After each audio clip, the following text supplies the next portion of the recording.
Ce film a suscité beaucoup de débats. Certains le considèrent comme un chef-d'œuvre de la science-fiction. Dans un futur où les tempêtes de sable sont presque quotidiennes, la première chose que les gens font en rentrant chez eux, c'est de nettoyer la poussière.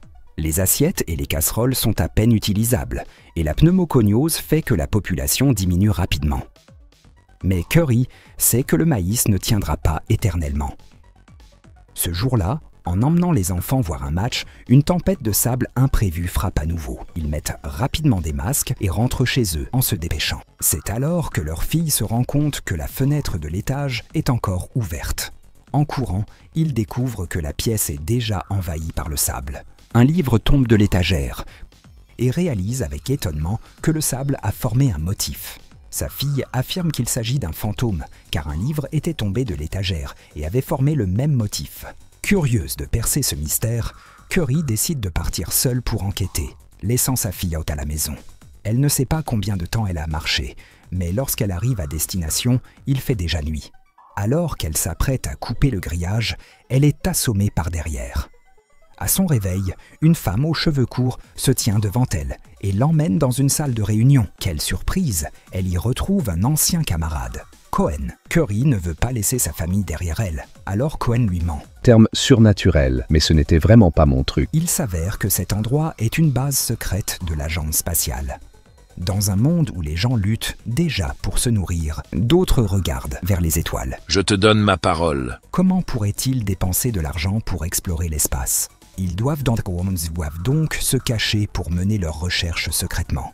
Les membres de la réunion sont curieux de savoir comment Curry a trouvé cet endroit. Elles pensent qu'ils ne la croiront pas, mais ils l'écoutent attentivement. En fait, ils ont vécu quelque chose d'encore plus incroyable. Il y a 48 ans, un trou de verre est apparu près de Saturne, permettant de voyager instantanément vers des systèmes stellaires éloignés de milliards d'années-lumière. Lorsqu'elle apprend que son père part dans l'espace, sa fille, vexée, cesse de lui parler. Plus tard, son beau-père lui rappelle de réconforter sa petite fille avant le départ. Sans faire de promesses que tu ne sais pas. Curry se rend dans la chambre de sa fille pour lui expliquer l'importance de la situation, mais celle-ci ne croit pas un mot de ce qu'elle dit. J'ai compris le message. Il dit de rester, papa. Elle sort une montre identique à celle de sa fille et lui explique que le temps passe différemment dans l'espace. À ses yeux, son père ne raconte que des conneries. Elle jette subitement la montre. Peut-être que, lorsqu'elle reviendra, elles auront le même âge. En entendant cela, sa fille craque complètement. Après avoir dit au revoir à sa famille à la porte, elle monte dans la voiture en direction de l'agence spatiale. En chemin, elle s'imagine que sa fille va réapparaître à ses côtés, mais cela n'arrive pas. Après plus de 2 ans de voyage, ils atteignent enfin le voisinage d'une étoile. En regardant ce ballon étrange, Curry ressent une vague d'angoisse. Son coéquipier lui explique que la forme sphérique du trou de verre est due à la façon dont il plie l'espace. Leur vaisseau pénètre rapidement dans le trou de verre et les étoiles filent à toute vitesse. Le vaisseau commence à vibrer violemment, mais ils tiennent le coup. Un trou de verre ne peut pas apparaître par magie. Il a donc fallu que quelqu'un le place là. Cependant, lorsqu'ils atteignent le point d'émission du signal, ils se rendent compte qu'il n'y a rien. Un robot fait une découverte inattendue. Le vaillant explorateur a déjà rencontré sa fin. Pour retrouver l'enregistreur du vaisseau, Annie se dirige rapidement vers la montagne. Curry, inquiète devant cette énorme vague, crie pour qu'il revienne. Mais soudain, Annie trébuche et la vague approche à grands pas. Le robot se précipite vers elle, la sort des décombres et s'envole avec elle. Malheureusement, alors qu'ils essaient d'atteindre le vaisseau, une énorme vague les submerge. L'eau envahit immédiatement la cabine et le vaisseau tangue dangereusement. Ils luttent pour tenir le coup, mais ils se rendent vite compte que le moteur a pris l'eau et qu'il est hors d'usage. Ils vont devoir passer presque 1 heure ici, soit 7 années terrestres. Alors qu'ils sont en train de vider l'eau, une nouvelle vague s'annonce.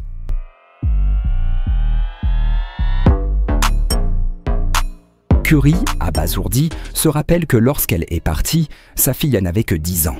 Elle entre dans la salle d'images du vaisseau et voit une vidéo de son fils en train de réussir sa remise de diplôme. Elle ne peut s'empêcher de sourire, une réussite précieuse qu'elle n'a pu vivre qu'à distance. Chaque seconde passée loin de sa famille pèse davantage, mais en même temps, les larmes lui montent aux yeux. Elle a manqué les moments les plus précieux avec sa famille. Dans la vidéo suivante, son fils annonce qu'il va devenir grand-père. Le temps a passé et les moments précieux se sont envolés. Dans un message, Curry découvre avec émotion que son fils est sur le point de devenir père. Un rappel poignant de la vie qui continue, malgré son absence. La dernière vidéo vient de sa fille. C'est son anniversaire. Bien qu'elle soit à des milliards de kilomètres, Curry pense à elle, ressentant la distance qui les sépare davantage que jamais. Lorsqu'elle est partie, Curry avait dit à sa fille qu'il pourrait avoir le même âge à son retour. Aujourd'hui, elle est devenue membre de l'agence spatiale et travaille avec Cohen sur le même projet que son père, voulant sauver l'humanité, sans savoir que ce plan a déjà été résolu par Cohen. Elle a découvert qu'il est impossible d'échapper à la gravité, mais elle garde cette information pour elle. Pendant ce temps, Curry est confronté à un problème. En raison du manque de carburant, ils ne peuvent explorer qu'une seule planète parmi deux. Annie souhaite se rendre sur la planète de son petit ami, mais Curry ne veut pas l'y aider. Ignore-t-il vraiment à quel point leur situation est délicate? Lors de l'exploration de la planète blanche, il découvre que même les nuages sont gelés. Lorsqu'il retourne dans le vaisseau, Curry découvre une vidéo de sa fille. Elle l'interroge pour savoir si son père est vivant et dit qu'elle a pris la décision d'explorer les étoiles. Mais alors qu'elle exprime son désir de devenir astronaute, elle devient de plus en plus agitée et finit par pleurer. Au moment où elle s'éloigne, Curry se rend compte qu'il y a un lien profond entre elles. À cet instant, il réalise l'existence d'un lien profond et indéfectible entre lui et sa fille, un lien qui transcende le temps et la distance. À l'autre extrémité du trou, un gigantesque disque d'attaque les attend, dont la gravité est telle qu'elle attire même la lumière. Ils doivent d'abord se rendre sur une planète toute proche, mais en raison de leur proximité avec le trou de verre, 1 heure là-bas équivaut à 7 ans sur Terre.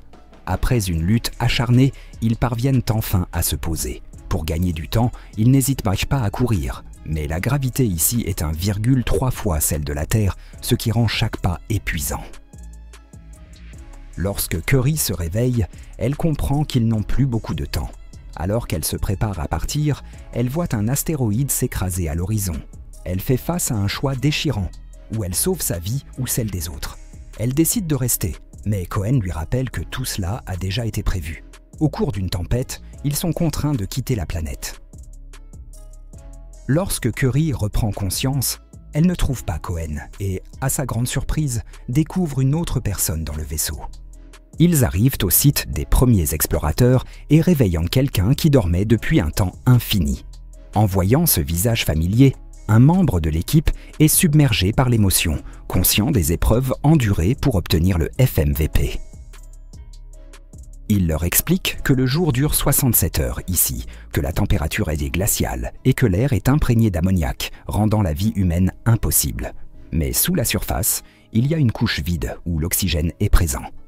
L'agence spatiale a sélectionné 12 courageux pour s'y rendre, mais seulement 3 d'entre eux ont réussi à renvoyer des signaux. Leur mission est d'explorer ces 3 planètes. Avec les capacités de tir à distance de Curry, l'agence a préparé 2 plans pour éviter les imprévus. Le plan A consiste à construire une station spatiale massive pour évacuer les survivants de la Terre, mais cela reste un défi en raison des problèmes financiers. Le plan B consiste à abandonner l'humanité sur Terre et à envoyer les astronautes avec 5000 ovules fécondés dans l'espace pour établir une colonie. Pour s'échapper rapidement, Curry utilise ses talents de tireuse à 3 points et parvient à s'enfuir juste à temps. À leur retour dans le vaisseau, il découvre que son coéquipier a déjà blanchi. Alors qu'elle explore l'inconnu, Curry prend conscience des années qui passent sur Terre. Chaque instant dans l'espace représente un sacrifice de plus. Alors que les années se sont écoulées et que des mondes entiers ont été explorés, les souvenirs de sa famille n'ont jamais quitté Curry. Elle a vu des paysages extraordinaires, traversé des dangers inimaginables, mais une seule chose l'a poussée à avancer, l'espoir de revoir un jour ceux qu'elle aime. À chaque instant, elle ressent ce vide, cette absence qui se creuse un peu plus dans son cœur. Pourtant, quelque part, elle sait qu'un lien invisible la relie toujours à sa fille. Dans les moments de solitude, elle repense aux doux souvenirs partagés, aux rires de son enfant, aux moments simples et précieux qu'elle a manqués. Ce sont ces souvenirs qui lui donnent la force de continuer, même quand tout semble perdu. La douleur d'avoir laissé sa fille derrière elle est difficile à supporter, mais elle se persuade que tout cela en vaut la peine, qu'un jour elles se retrouveront. Mais en voyant les messages de sa fille, Curry réalise à quel point le temps a passé. Sa petite fille n'est plus la même. Elle est devenue adulte, une étrangère qu'elle ne reconnaît presque plus. Et pourtant, dans les regards et les mots qu'elle perçoit à travers l'écran, Curry sait que ce lien est toujours là. Elle devine, derrière chaque sourire, chaque larme, l'amour inconditionnel qu'elle se porte, même si des années-lumière les séparent. Elle comprend alors que ce lien est plus fort que tout, plus fort que le temps, plus fort que la distance. C'est cet amour, indestructible, qui les maintient connectés, qui la pousse à se battre, même quand l'avenir semble incertain. En contemplant le dernier message de sa fille, Curry se rend compte de tout ce qu'elle a manqué. Les années, les premiers pas, les anniversaires, elle s'imagine tout ce qu'elles auraient pu partager. Un sentiment de regret s'installe, profond comme une ombre qu'elle ne peut plus chasser. Mais au milieu de cette douleur, elle retrouve aussi une forme de fierté. Elle découvre que sa fille a grandi, qu'elle est devenue une jeune femme courageuse, forte et incroyablement résiliente. En sortant, elle croise une femme ressemblant à sa mère et se retrouve sur la planète d'origine des humains. Bien que ce soit un endroit magnifique, elle doit prendre la décision difficile de rejoindre Cohen ou d'abandonner tout espoir de retour sur Terre. En réalisant que ce qu'elle a trouvé est un souvenir du passé, elle choisit de rentrer et de se battre pour l'avenir. Voilà, une histoire captivante à la croisée de l'aventure et des émotions humaines.